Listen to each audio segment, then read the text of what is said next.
sigamos con el programa, regresemos a nuestros temas que también nos apasionan y nos gustan mucho. Totalmente, y sumando un poquito, bueno, todos estos grandes beneficios de ir a votar, desde luego, benefician, impactan o perjudican a toda la sociedad médica. Eso es también algo muy importante porque ustedes fueron una parte muy importante en esta pandemia, que trabajaron y lucharon con lo que tuvieron. Así es de que siempre muy agradecidas y muy orgullosos de nuestros médicos mexicanos. Pues continuamos, doctor, muchas gracias. Uno de los objetivos de esta emisión es ofrecer información veraz, ágil, práctica, informativa, que nos permita vincularnos, asociarnos como pacientes y especialistas, que muchas veces decimos, wow, son inalcanzables los especialistas, pero no, son grandes, grandes mexicanos totalmente a la mano de todos nosotros, que no somos médicos, y desde luego una gran cortesía de Armstrong Laboratorios, comprometidos con tu salud. Y bueno, pues agradecemos a nuestra Casa Promesterio por todas las facilidades para este proyecto y gran programa, la medicina nuclear e imagen molecular. Gracias a nuestra querida Celia González, nuestra querida Cheli, nuestra productora. Nuestras redes sociales, estamos por Facebook y Twitter, Medicina Nuclear. Las redes del doctor Iván Díaz Meneses, acuérdense, él está siempre muy pendiente de todas estas comunicaciones. Gracias a los médicos de Celaya que se han comunicado con él. Y bueno, muchas gracias. Facebook, Medicina Nuclear MX, Twitter y LinkedIn, Iván Díaz Meneses, la página web medicinanuclearmx.com. Desde luego, esta gran cortesía de Armstrong Laboratorios, comprometidos con tu salud. Estamos totalmente en vivo, transmitiendo desde la Ciudad de México, y nos pueden enviar sus preguntas, mensajes, peticiones al 5510-640164, perdón. Y bueno, empezamos con las efemérides. 29 de septiembre, Día Mundial del Corazón. Muy importante saberlo porque muchas veces desconocemos estas grandes conmemoraciones. La Federación Mundial del Corazón, con el apoyo de la OMS y la UNESCO, designó en el año 2000, el 29 de septiembre, como el primer Día Mundial del Corazón. Muy bien, pues continuamos. Ya comentamos que este es un gran tema, hay muchas felicitaciones, muchas preguntas que conforme vayamos avanzando con el tiempo, daremos oportunidad a ver si podemos hacerle todas estas preguntas. Y bueno, empezamos en materia. Un poco de editorial de contexto. Las técnicas de imagen cardíaca invasivas y principalmente las no invasivas desempeñan un papel clave en la cardiología moderna para la evaluación y el ulterior tratamiento de los pacientes con enfermedad coronaria. En la última década ha habido avances sin precedentes en varias técnicas no invasivas de imagen cardíaca que han modificado el abordaje diagnóstico de los pacientes con enfermedad coronaria y desde luego pues una mejor calidad de vida. Gracias Armstrong Laboratorios por esta gran cortesía. Y bueno, pues vamos a hablar quién es nuestro gran experto titular, el doctor Iván Díaz Meneses. ¿Quién es? Pues es un profesional de la medicina nuclear y la imagen molecular, formado en el Centro Médico Nacional Siglo XXI, el Instituto Nacional de Cancerología y el Instituto de Neurología, con posgrados de alta especialidad médica en neurociencias nucleares y oncología nuclear. Amplia experiencia de más de 10 años en la práctica clínica, su desenvolvimiento lo llevó a los ámbitos privado-público, con presencia e influencia profesional en todo México y el extranjero. Profesor de curso de posgrado de neurociencias nucleares, formador de recursos humanos, médicos de alto nivel, muy alto nivel. Un hombre que se exige de manera personal y esto nos permite ver la calidad y su profesionalismo. Un líder nato, innovador y emprendedor de la medicina nuclear, diagnóstica y terapéutica en la práctica clínica privada, ha promovido y desarrollado la implementación clínica de la imagen molecular y la medicina nuclear para el beneficio de las personas. Un gran divulgador, líder de opinión y enlace de esta especialidad médica con comunidades de pacientes, médicos, organizaciones civiles, empresas e industria y público en general. Gracias, Armstrong, por tu gran cortesía. Armstrong Laboratorios, comprometidos con tu salud. Y bueno, pues no podía faltar ser un gran conferencista, consejero y promotor de la medicina nuclear e imagen molecular en los ámbitos clínicos, académico, científico, empresarial y comercial en México y el mundo. Y bueno, pues todas las felicitaciones. El doctor tiene muchos fans desde Latinoamérica, Estados Unidos y Europa, pero especialmente en República Dominicana. Esperemos que pronto vaya para allá, por supuesto. Y bueno, aquí yo quisiera adicionar, nos han preguntado mucho cómo contactar al doctor. El doctor es un médico especialista en medicina nuclear e imagen molecular, gran conferencista y comunicador, divulgador y prácticamente de esta especialidad médica. Si quieres contactar al doctor Díaz Meneses, por favor llámanos o mándanos un mensaje al 5510-640164, que es nuestro WhatsApp. Y ahora pues un invitadazo que lo platicamos desde el inicio, un hombre inmensamente joven, así es de que ustedes ahorita checarán, y bueno, tiene un amplio currículo que esta parte de los grandes médicos mexicanos es lo que el doctor Iván Díaz Meneses siempre presume por todos lados. Y bueno, pues hoy contamos con el doctor David Cardosa Cisneros, médico nuclear. Doctor, bienvenido, doctor Díaz. Hola, ¿qué tal? Hola, David, pues bienvenido. Estamos platicando hace ratito fuera del aire. Pues es un gusto enorme que hayas aceptado platicar con nosotros, con el público que nos escucha. Están seguramente ansiosos de escuchar lo que les vas a decir. Y como dice Lupita, a mí siempre me da gusto el juntarme con gente que tenga valiosa, que tenga algo que aportar a la especialidad, y creo que tú has hecho una muy buena trayectoria, has desarrollado pues la práctica de la medicina nuclear, te has formado de una manera correcta, y creo que es importante que la vinculación que haya no solamente entre especialistas y los pacientes y el público general, sino la vinculación que haya entre médicos, y en este caso entre médicos nucleares, pues va a redundar en beneficios para las personas, ¿no? Porque finalmente cuando las personas buenas, las personas inteligentes, las personas bien intencionadas se juntan para ayudar, pues ayudan de una manera más eficiente. Y en este sentido, pues me da mucho gusto que estés aquí con nosotros. Seguramente te vamos a invitar en más ocasiones, porque pues estoy seguro que vas a decirnos cosas muy interesantes el día de hoy, que a lo mejor no terminemos de decirlas todas. Entonces, pues David, es un gusto que estés aquí, un médico nuclear joven, un médico nuclear entusiasta, que tiene una actitud adecuada para el servicio, para promover la especialidad. Y bueno, cuando estas mancuernas se hacen, pues siempre se forman círculos virtuosos, se forman binomios y sinergias en pro de la excelencia de la medicina nuclear. Recuerden que parte de lo que hemos estado hablando en este programa es acerca del colectivo Medicina Nuclear MX, que es un colectivo en donde nosotros promovemos, fomentamos y facilitamos la excelencia en la medicina nuclear mexicana, y por supuesto que el doctor David Cardosa pues es una persona de excelencia, y pues nos da mucho gusto que estés aquí, David. Así es, Hola, doctor. buenas Pues noches. adelante, por favor, doctor. Lupita, buenas noches. Doctor Iván, buenas noches. Señor Enrique, y a todos los radioescuchas, buenas noches. Pues a mí me toca siempre presumir estas grandes semblanzas, y yo estoy encantada. Pues bienvenido a nuestro invitado. Él es médico cirujano egresado de la Facultad de Medicina y Nutrición de la Universidad Juárez del Estado de Durango, Campus Durango. Cumple con su internado y servicio social en el Instituto Nacional de Ciencias Médicas y Nutrición Salvador Subirán, Ciudad de México. La especialidad en medicina nuclear e imagen molecular lo realiza en el Centro Médico ABC. Ingresa al curso de alta especialidad en oncología nuclear e imagen molecular en el Instituto Nacional de Cancerología, Ciudad de México. Otra gran fortaleza del doctor David Cardosa es el curso de alta especialidad en cardiología nuclear y tomografía cardíaca en el Centro Médico ABC, acreditado en la especialidad de medicina nuclear y altas especialidades de oncología nuclear y cardiología nuclear por el Consejo Mexicano de Médicos Nucleares. Así es de que, pues imagínense, un gran tema con dos grandes especialistas.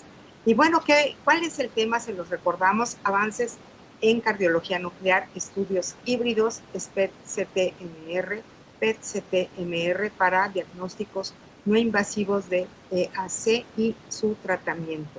Una cortesía de Armstrong Laboratorios. Muchas gracias por acompañarnos, comprometidos con tu salud. Y bueno, pues aquí me gustaría iniciar con la primera pregunta. ¿Cuál es la diferencia entre una gamografía, un SPECT y un PET cardíacos. Adelante, muchas gracias. Por nada, Lupita, muchas gracias por la presentación.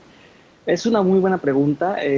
Creo que para responderla tenemos que remontarnos a los inicios de la cardiología nuclear. Eh, Antes, cuando la cardiología nuclear comenzó, no teníamos la técnica SPECT. Estábamos hablando de medicina nuclear convencional, por supuesto, no teníamos lo que ahora tenemos en PET. Entonces, lo que se hacía era tomar imágenes que en conferencias y en emisiones previas el doctor Iván ya ha comentado. Se tomaban imágenes planares bidimensionales, se tomaban 3 fotos del corazón, vamos a decir así, en 3 proyecciones que eran prácticamente oblicuo anterior derecha, oblicuo anterior izquierda y lateral. Y así se tomaban las imágenes de corazón. Entonces, a eso es lo que se le conoció o se le conoce como gamografía. Actualmente, ya con la técnica SPECT, es prácticamente una tomografía realizada con base en la medicina nuclear, como ya el doctor Iván Díaz ha explicado bastantes veces, cómo utilizamos un principio de un radiofármaco que marca un proceso, vamos a decir así, funcional del cuerpo y lo podemos evidenciar en imágenes. Entonces, con base en esto, tomamos una tomografía del corazón y eso es lo que ahora se llama SPECT o tomografía por emisión de fotón único. La tecnología de PET, que ya es una tecnología más avanzada, requiere otro tipo de radiofármacos y requiere otro tipo de tecnología que nos permite tomar imágenes también del corazón con una mayor resolución espacial y con unas ventajas que seguramente iremos comentando durante toda la plática, que es prácticamente poder cuantificar o vamos a decir así, marcar en números el flujo de sangre que le está llegando al miocardio, y eso es uno de los avances más importantes que ha tenido la cardiología en los últimos años. Esas Sí, son las claro. diferencias, perdón, doctor. Ajá.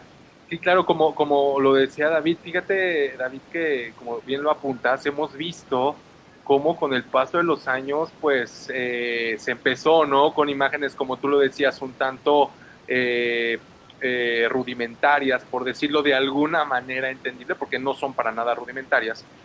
Y cómo a través del tiempo la ciencia y la tecnología ha mostrado avances en la instrumentación de las imágenes médicas, no solamente las imágenes de medicina nuclear e imagen molecular, también los equipos de radiología, de resonancia magnética, de tomografía, pues han tenido un avance, ¿no? De tal manera que pues prácticamente en un lapso que te gustaría, David, de 50 años, hemos pasado de tomar imágenes en proyecciones, como tú bien lo dices, 3 fotos en 2 dimensiones, a imágenes que ya te permiten cuantificar flujos sanguíneos, que ya te permiten estimar densidades de receptores y lo que se viene, por supuesto. Por eso mismo te quisimos invitar a hablar de estos temas, porque bueno, pues tú estás en este ambiente, ¿no?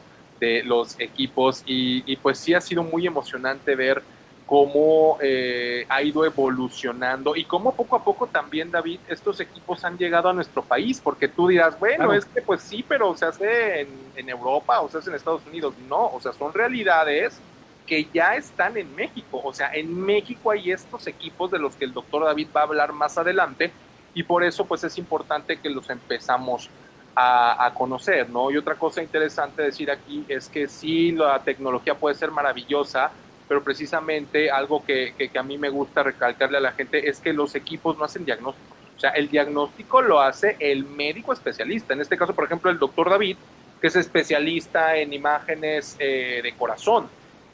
El tener grandes especialistas bien formados haciendo estudios en muy buenos equipos, a los pacientes les da una garantía y una certeza de que pues van a tener una información valiosa y relevante acerca del estado de su corazón, ¿no? Sea cual sea el motivo por el que se lo hagan. Por eso la recomendación es esta. La tecnología ayuda, por supuesto, pero quien le da el plus, quien le da el valor agregado siempre es el lado humano, siempre son los médicos que tienen la formación para sacarle provecho a estos equipos.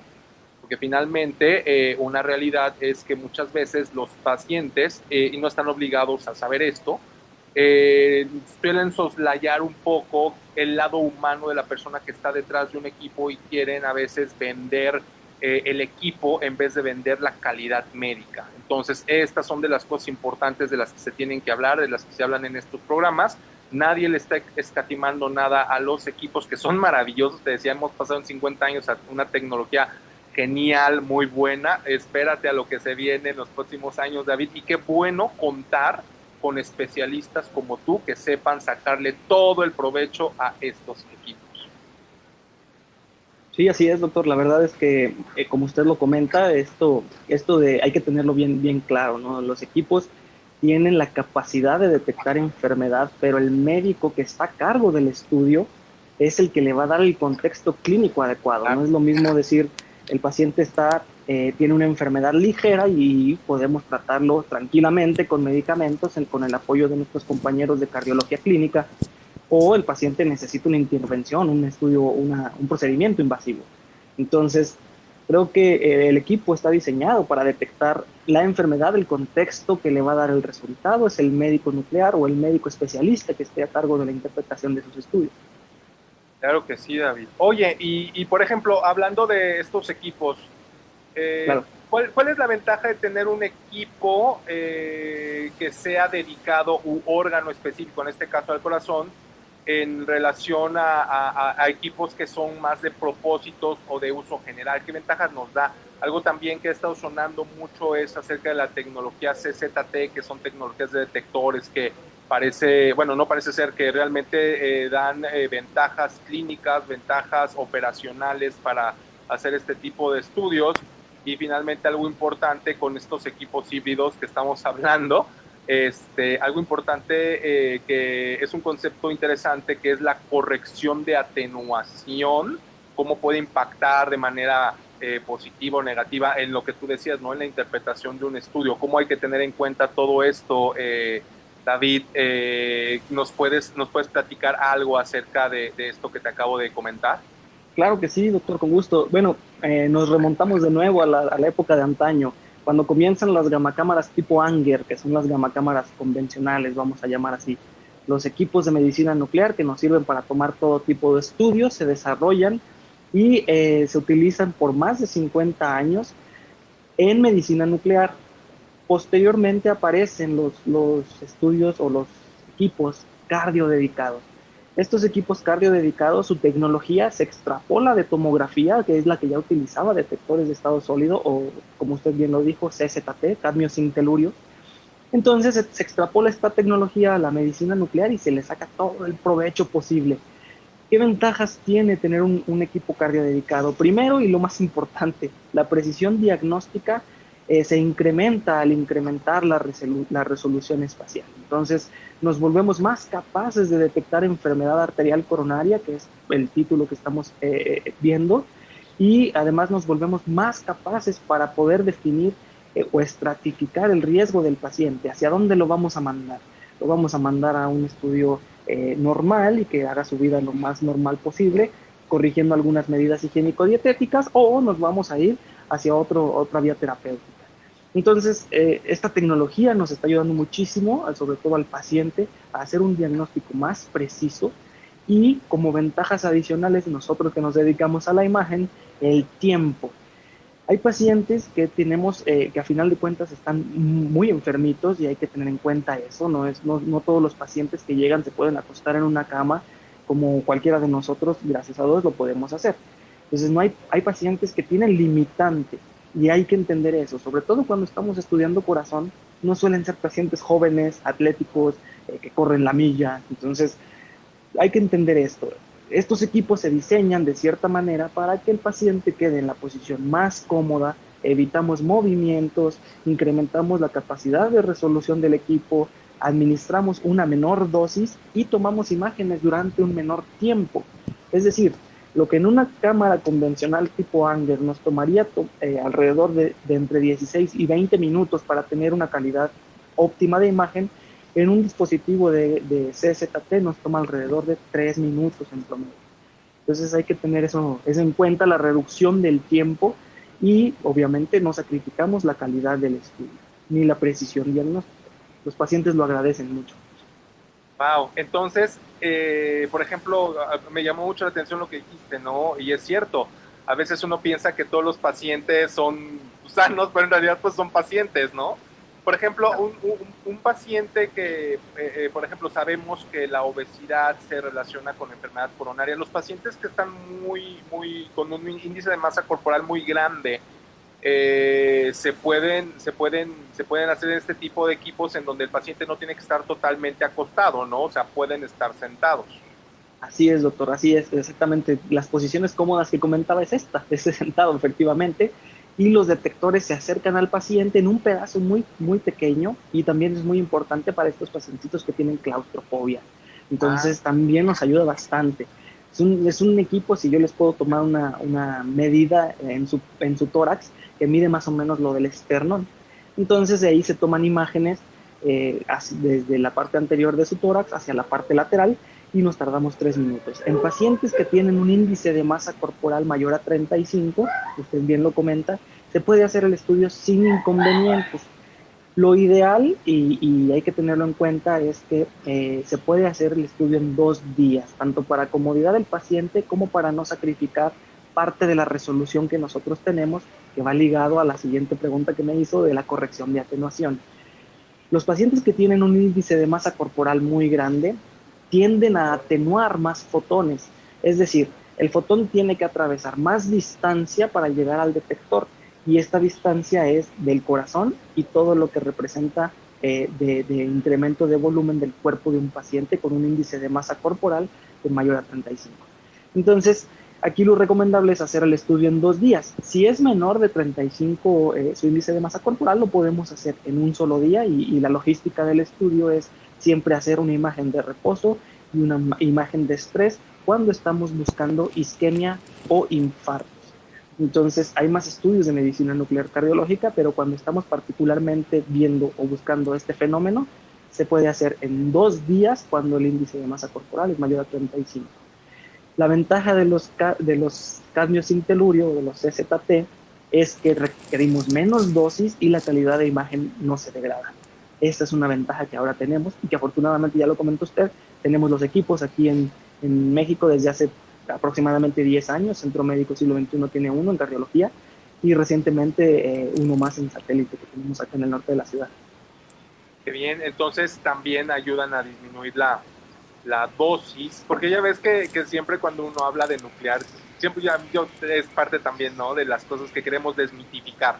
O sea, todo Claro. tiene dos caras de la moneda y la parte buena de la palabra nuclear, pues este tipo de cosas, ¿no? Pues ser diagnósticos ya con menos dosis, menos radiación, diagnósticos muy buenos para que pues también esto redunde en las opciones terapéuticas de los pacientes, ¿no? Como lo dijiste hace rato, tú puedes tener una mayor precisión, una mayor certeza al decir qué paciente se va a beneficiar de un tratamiento médico o cuál no se va a beneficiar de un tratamiento médico, ¿no? Y pues contar con tecnología que te permite tomar esas decisiones informadas con mayor certidumbre, pues siempre es bueno. Lupita, no sé si quieras comentar algo, ya estoy yo hable y hable aquí. No, está perfecto, ya sabe que este es su programa también. Pues hay muchas felicitaciones. Estamos compartiendo ahorita imagen directamente desde la página de Facebook de la medicina nuclear, así es de que quien nos quiera ver también por Facebook, bueno, pues estamos listos transmitiendo. Y hay varias preguntas, pero yo me quisiera remontar a las felicitaciones. Muchas felicitaciones de Monterrey, Durango, eh, Torreón Tierra. y bueno, la verdad es que creo que el doctor trae porra, pero muchas felicitaciones para ustedes. Y me gustaría pasar, antes de que nos coma el tiempo, las noticias, doctor. La Administración de Alimentos y Medicamentos de Estados Unidos, aquí es la COFEPRIS, aprobó un tratamiento contra el Alzheimer. Compártanos, doctor. Claro, Lupita, fíjate, aquí en esta sección de noticias siempre son buenas noticias. Aquí, como los escuchas se han dado cuenta, pues nos gusta como que proyectarnos al futuro y nos gusta ver un futuro prometedor, un futuro optimista, ¿no? Y esta pues es una buena noticia. ¿Te acuerdas que hemos estado diciendo que pues la medicina nuclear y la imagen molecular tiene una capacidad de hacer diagnósticos en algunas contextos, en algunas patologías insuperables, que no hay manera de hacerla de otra forma. Bueno, pues muchas de las enfermedades neurológicas pues son diagnosticadas de una manera precoz y razonablemente precisa con la medicina nuclear. Y yo te decía, yo planteaba la pregunta, bueno, ¿qué sentido tiene el diagnosticar algo que no podemos curar, como el Alzheimer, ¿no? Y yo te decía, Lupita, pues es que no sabemos si en 5 años o en 10 años esto ya sea factible. Bueno, por eso esta noticia es relevante y por eso la quise comentar, la quise introducir aquí. Pues resulta que este medicamento que se llama aducanumab, que es un anticuerpo, acuérdense que todo lo que termine en AB quiere decir antibody, o sea, anticuerpo.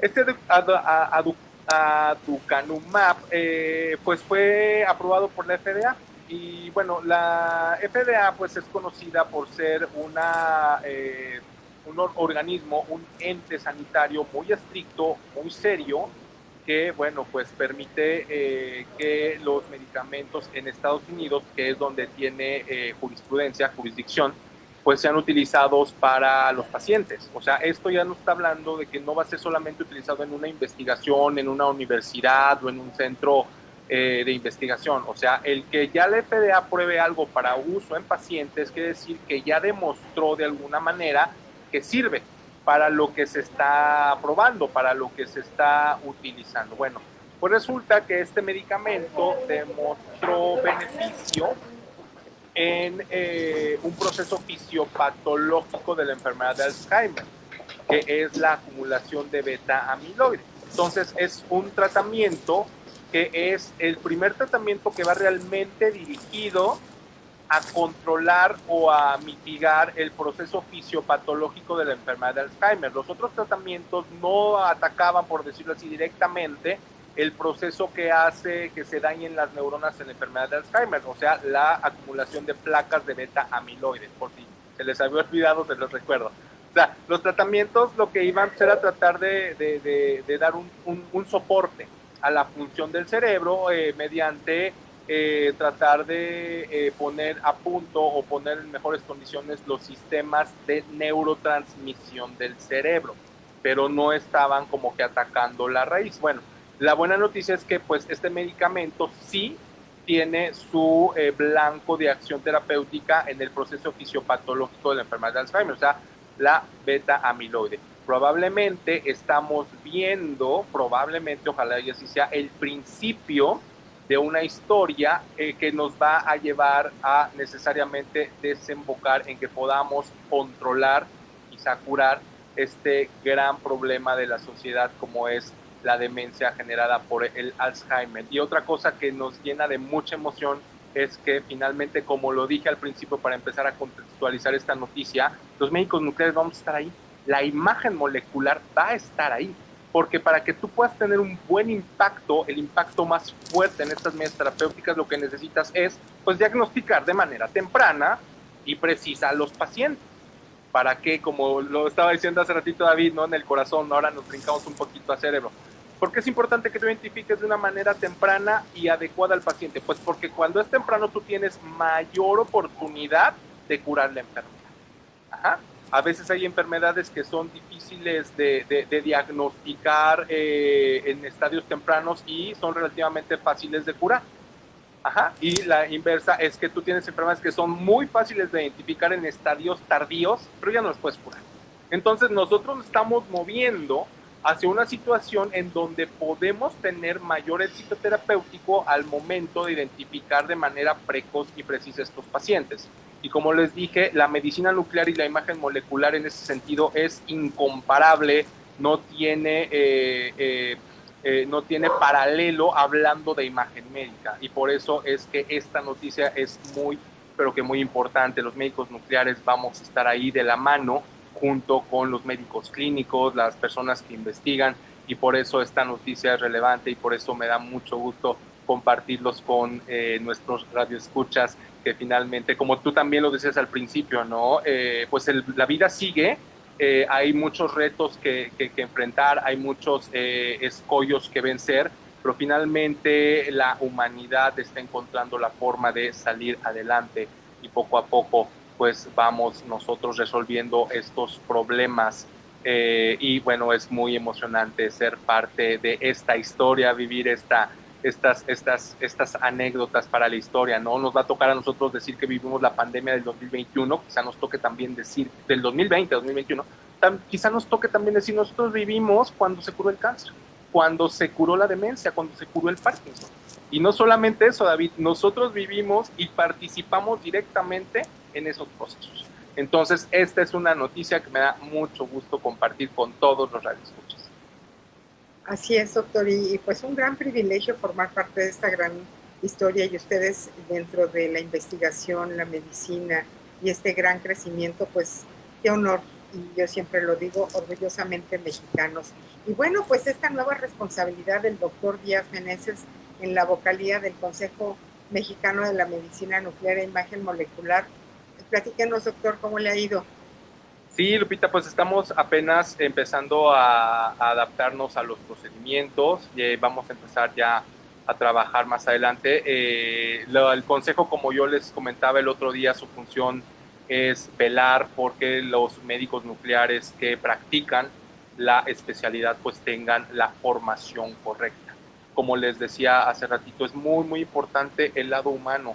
Y como tú también lo dices, Lupita, a ver, a veces la gente piensa que los médicos especialistas pues somos inalcanzables o que vivimos en un mundo paralelo, y en realidad en la cuestión de imagen también hay algo que también tenemos que romper, el hecho de que creen que no existimos. O sea, como les decía, creen que la máquina lo hace solito, y no, o sea, realmente hay médicos que existimos, que nos debemos de comunicar con los pacientes, con los familiares, y que también debe de haber instituciones, en este caso el Consejo Mexicano de Medicina Nuclear e Imagen Molecular, que deben de velar porque los practicantes de la medicina nuclear sean de una calidad excelente.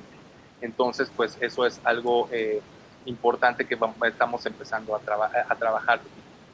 Claro que sí. Bueno, pues yo les presumo que el doctor por segunda ocasión estará con los Rotarios este jueves 10 de junio. Y bueno, pues con un gran tema, muy interesados.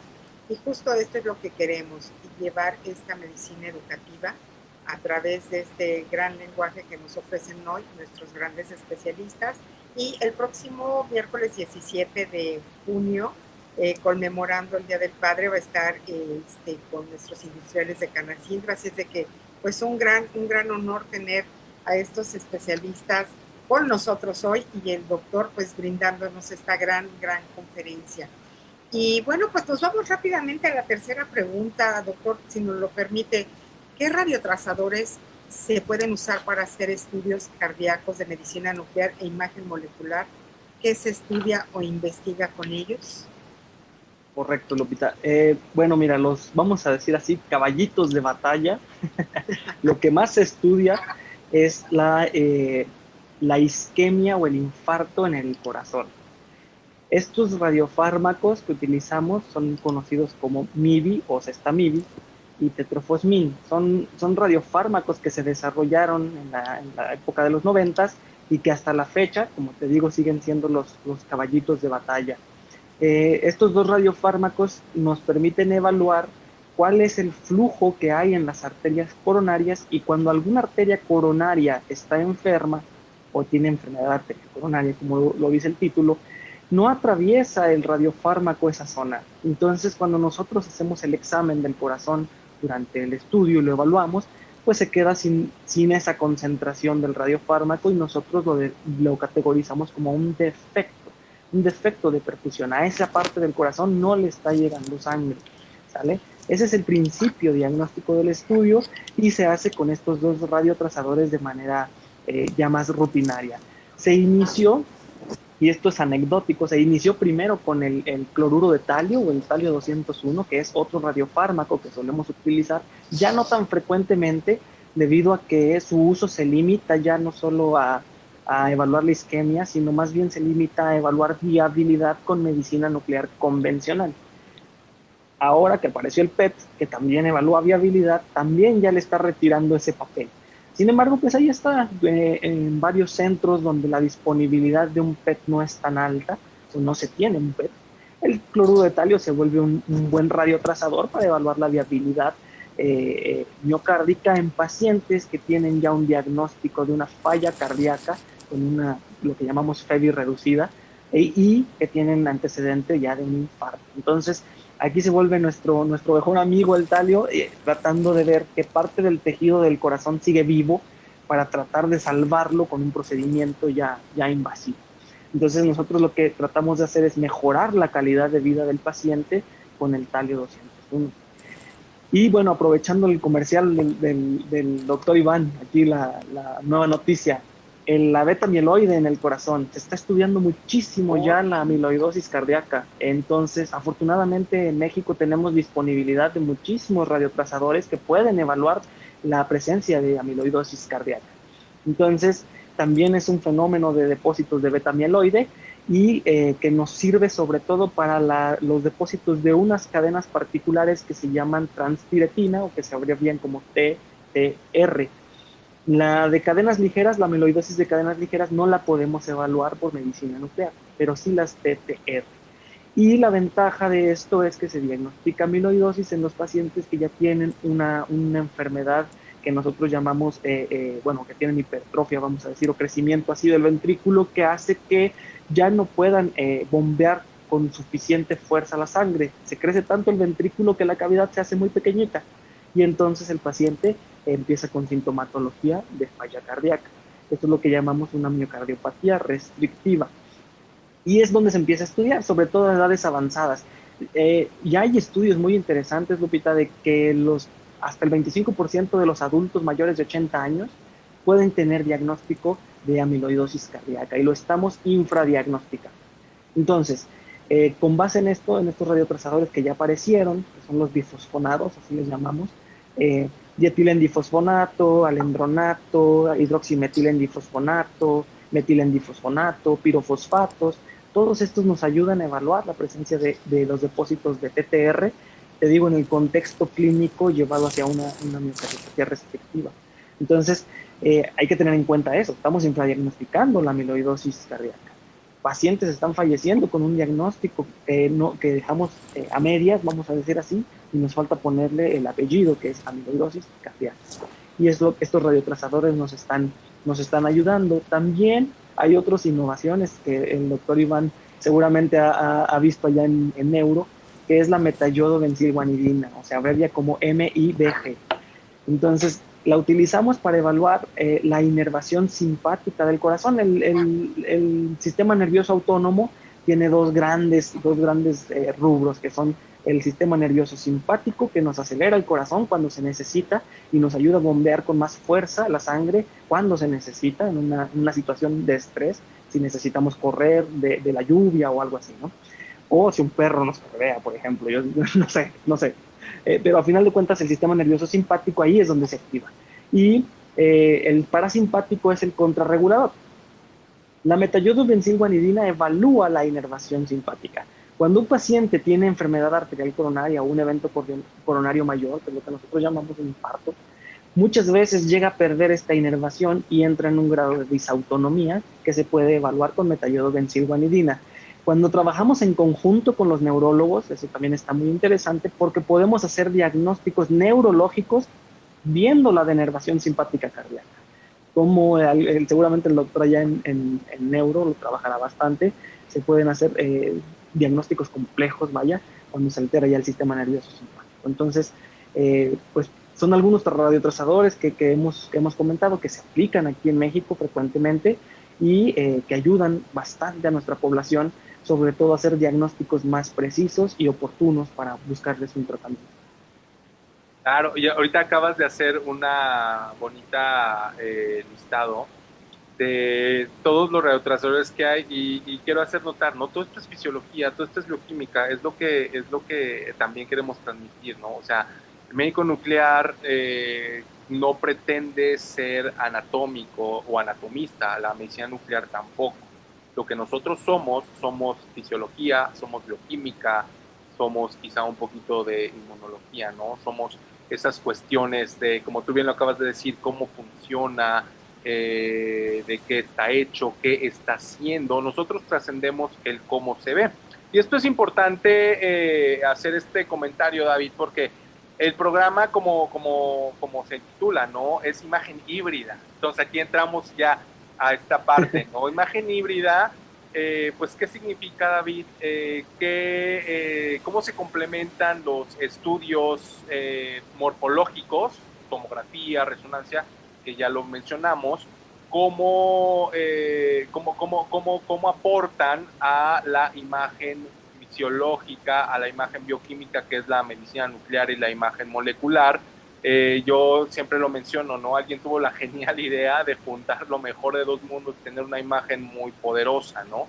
Y pues cuáles son sus fortalezas, cuáles son sus debilidades, cuál es la manera más efectiva de hacer uso de estos métodos de imagen atendiendo a un costo-beneficio, es decir, que el paciente tenga una información relevante de utilizar un estudio híbrido en relación de hacerlo por separado, ¿no? En vez de hacer un SPECT-CT, porque convendría más hacer un estudio híbrido que hacer un SPECT o un CT por separado, ¿no? Todas esas preguntas son interesantes porque finalmente, al haber ya una mayor disponibilidad de equipos y los pacientes también, al ser personas más informadas, a veces se tienen estas preguntas razonables, ¿no? Que pues obviamente es natural que todo el mundo quiera tener en alguna medida un indicio o un parámetro para saber que lo que se está haciendo, ya sea que se lo indique su médico, se lo recomiende el médico nuclear o ellos acudan a preguntar, es lo más eficiente para hacer su estudio, porque pues, finalmente, como lo decíamos, las cosas no son de hacer por hacer, porque es algo cierto y nunca lo hemos dicho de otra manera. La medicina nuclear no es una medicina nuclear de bajo costo, una medicina nuclear que tiene un costo, digamos, medio, un costo elevado, y por eso es súper importante que se maximice el beneficio con respecto a el costo del estudio, ¿no? Estamos hablando de un estudio que la gente compra, pues no en un ámbito institucional. En un ámbito institucional, pues también, ¿no? El estudio, pues, tiene sus particularidades. Hay lugares en donde el costo, pues, no pagan algo los pacientes, o en donde pagan una parte del costo, pero que sepan los pacientes que pues estos estudios hay que aprovecharlos. Por eso es importante que no pierdan las citas, pacientes, cuando les den sus citas para cualquier estudio. Lleguen, por favor, porque hay mucha cuestión implicada. Y bueno, ya le di mucha vuelta a David. ¿Cómo se complementan estos estudios, las fortalezas y las debilidades de la parte del SPECT, del CT y de la RM? Correcto, es una muy buena pregunta, doctor, y yo creo que coincido con usted, bendito al que se le ocurrió hacer la fusión de la imagen funcional y la imagen anatómica. Entonces sí, son estudios que son extremadamente completos. Estás evaluando la fisiología y la fisiopatología de las enfermedades, es decir, cómo funciona el cuerpo y cómo funciona el cuerpo cuando se enferma, con una imagen de cómo está el cuerpo. Entonces, cómo es la anatomía de ese cuerpo. Entonces, esa es la ventaja de estos métodos. Afortunadamente, como usted ya también comentó, doctor, ya la medicina es multidisciplinaria y como médicos nucleares tenemos que estar ahí. Esto es multidisciplinario, todas las especialidades participamos y ponemos nuestro granito de arena en el diagnóstico, tratamiento y prevención de las enfermedades de todos los pacientes como médicos nucleares. Entonces, la ventaja de tener un estudio híbrido es que lo mejor que puedo hacer es darles un ejemplo. Cuando un paciente se realiza una tomografía, podemos evidenciar, una tomografía cardíaca, podemos evidenciar placas de ateromatosis o placas de calcificación, que son las que llamamos enfermedad arterial coronaria. Sin embargo, determinando qué tan avanzada o qué tan grave es la enfermedad, no podemos decir por un método anatómico si esa enfermedad me está causando isquemia, me está haciendo que el corazón no tenga la suficiente oferta por parte del organismo ante la demanda que exige, ¿sale? Entonces la oferta de sangre es por debajo de la demanda que exige el funcionamiento del corazón. Eso no se puede evaluar por un método anatómico. Se está estudiando y hay muchas publicaciones actualmente de cómo tratan de hacerlo, pero la dinámica de los contrastes, tanto en tomografía como en resonancia magnética, no se comportan igual a un radiofármaco, a una evaluación de un proceso fisiológico o fisiopatológico. Entonces, aunque se esté estudiando, todavía no lo sustituye y difícilmente lo sustituirá. Entonces, con base en este ejemplo, si yo evidencio o muestro la enfermedad arterial coronaria, pero no puedo decir si está causando isquemia, aparecen los equipos híbridos, el SPECT-CT, donde puedo evidenciar la enfermedad arterial coronaria y su repercusión funcional en el miocardio, donde el miocardio se está volviendo insuficiente a la demanda o a la exigencia que el paciente le da en su vida cotidiana, ¿no? Al caminar, al correr, al subir unas escaleras. Entonces, estos equipos híbridos ya nos facilitan esta parte.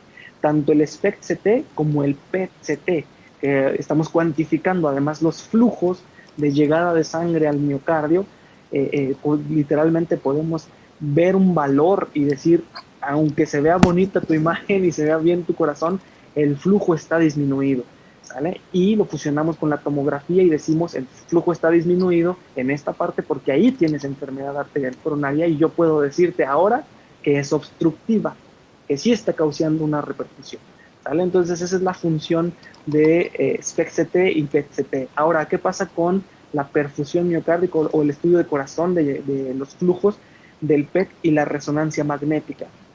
El PET-RESO es una tecnología que se está desarrollando, tiene 20 años desarrollándose aproximadamente, y apenas hace 10 años, en 2011, sale la primera publicación del PET-CT resonancia magnética, y curiosamente por un ingeniero que trabajaba con un grupo de más ingenieros y médicos, publicado en una revista de medicina nuclear, en el Journal of Nuclear Medicine.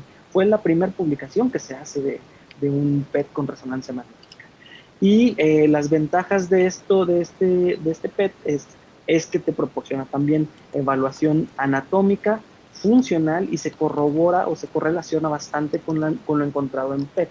La desventaja de este equipo es que todavía no tenemos disponibilidad en todo el mundo. Afortunadamente aquí en México ya hay planes para colocar uno, y si no es que ya lo colocaron y está funcionando.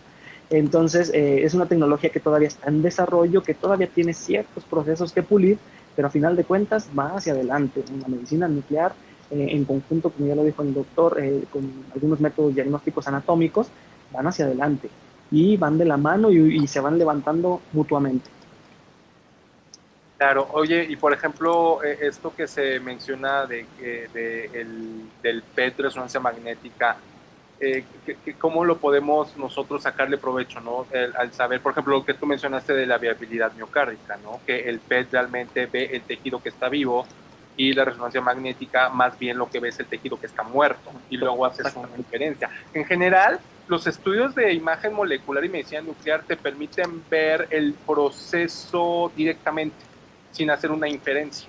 Y los estudios morfológicos, cuando tratan como que de empujar un poquito hacia estas partes, digámoslo así, más fisiológicas, más bioquímicas, suelen hacer sobre todo inferencias en base a ver la parte contraria. Pero bueno, aquí lo juicioso, lo interesante es pues sacarle el provecho, ¿no? Si por un lado puedo ver lo que está vivo directamente con la medicina nuclear y la imagen molecular, y por el otro lado puedo ver lo que está muerto con una resonancia magnética, pues eso en teoría debería pues de incrementar la exactitud diagnóstica, ¿no? Que obviamente, como lo estábamos diciendo David, pues es como que un agregado, ¿no? En el sentido de hacerlo por un lado o por el otro. Entonces, como lo decíamos, ¿no? La tendencia es que la imagen híbrida pues va a seguir creciendo, cada vez va a haber mayor integración. Y algo muy importante como médicos nucleares que no debemos olvidar, David, que también me gustaría comentarlo con los escuchas, es que así como ha habido avances fabulosos en la instrumentación de equipos de radiología, tomografía, resonancia magnética, en la instrumentación de equipos de PET, no olvidemos que también ha habido avances maravillosos en radiotrazadores. O sea, lo que también se viene de radiotrazadores es algo que va a estar wow. Y nuevamente, pues ahí vamos a estar los médicos nucleares. Ojalá y en este programa podamos dar muchas semillas de lo que se viene, de lo que se está usando con radiotrazadores. El desarrollo, la investigación en radiotrazadores, que recuerden que es el pilar, es el alma de la medicina nuclear, pues también es algo que ha ido incrementándose y que vamos a ver en el futuro. Lupita. Sí es, doctor, pues muchas felicidades y rapidísimo se las comparto. Felicitaciones de Argentina, el doctor Parmigiani, que es fan del doctor Díaz, el doctor Iñaki Nevi desde Valencia, España, seguro es un hombre totalmente desvelado. ¿Te desvelo? Felicitaciones. Sí, sí, sí, felicitaciones desde Zacatecas, el Hospital de Oncología, la Asociación de Empresarios de Durango, felicitan al doctor David Cardosa, el Instituto de Cardiología de aquí de la Ciudad de México, y bueno, pues es un lujo tenerlos y sentarlos. Yo creo que son de estos grandes privilegios que pocas veces tenemos. Tenemos escasamente 2 minutos. Recuerden que hoy nuestro programa estuvo invitado el doctor David Cardosa Cisneros, médico nuclear, y nuestro experto titular, el doctor Iván Díaz Meneses. Tenemos escasas 2 minutos. ¿Con qué David, pues quieren cerrar? pues muchas gracias por estar con nosotros. No sé si quisieras mandarle un mensaje a los amables escuchas que nos hicieron el favor de acompañarnos.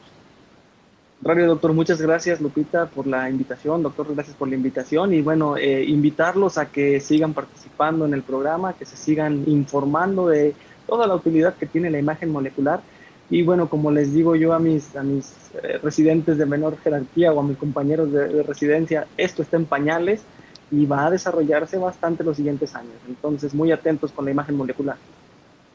Claro que sí, David, totalmente de acuerdo contigo. Vamos a ver en el futuro cómo la medicina nuclear va cobrando más relevancia, cómo los médicos nucleares van a ir mostrando más lo que es esta tecnología médica impresionante, increíble. Y para eso, David, como te decía, es muy importante contar con personas como tú, comprometidos con la medicina nuclear, que sienten orgullo de lo que hacen, de cómo a través de la medicina nuclear y la imagen molecular podemos seguir con nuestra labor médica, porque nosotros, a pesar de que no trabajamos directamente con el cuerpo de las personas, trabajamos con proyecciones de ellas. De hecho, en realidad lo que hacemos son interconsultas con las imágenes. Esto es algo muy interesante. Y pues por supuesto que el colectivo Medicina Nuclear MX siempre está abierto a la participación de gente talentosa y entusiasta como el doctor David Cardosa. Gracias por acompañarnos. Y pues nos vemos para la próxima, Lupita. Así es, doctor, un gusto como cada martes, que se nos va rapidísimo el tiempo. Nuestra productora creo que nos reduce los minutos, pero no, encantadísimos. Este fue el programa número 20 de la medicina nuclear y la imagen molecular. Felices y encantados de estar con ustedes un martes más. No se pierdan el próximo martes 15 de junio, otro gran programa con un gran tema que va a ser sorpresa. Así es de que gracias, se despide Guadalupe Mayorga y nos vemos la próxima semana. No olviden, mañana subimos a las redes el webcam. Buenas noches. Ya.